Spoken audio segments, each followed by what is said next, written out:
orang yang mati dalam keadaan mencintai Quran. Cintai Quran ni maksudnya hak baca tiap-tiap hari ni.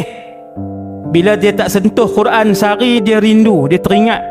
Bila dia mati, masuk ke alam barzakh, ditinggalkan ahli keluarga dia, kesorangan di alam barzakh.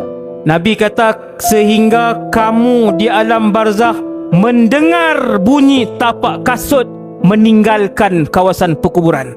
Kamu dengar? Semua tinggal. Ada anak nak tunggu seminggu di perkuburan? Tak ada.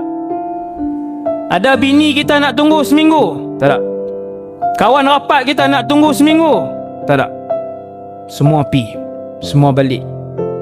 Ketika semua dah balik, sekira-kira beberapa jam selepas dikebumikan, datang dua orang malaikat, Munkar dan Nakir, aswadan azraqan, yang tubuh mereka hitam melegam.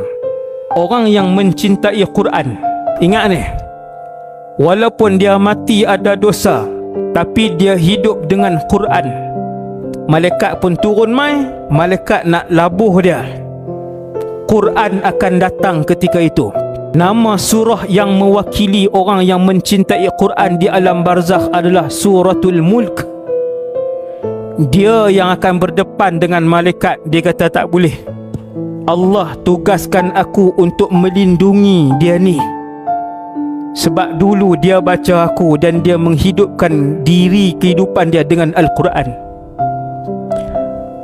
Dalam riwayat itu tersebut, hadis tu, malaikat pergi ke arah kepala, surah ini pergi ke arah kepala. Dia kata tak boleh, kamu tidak akan dapat mengapa-apakan dia ni, sebab dia ni dulu menghidupkan Al-Quran, kalamullah. Quran hak berabuk dah di rumah kita. Baca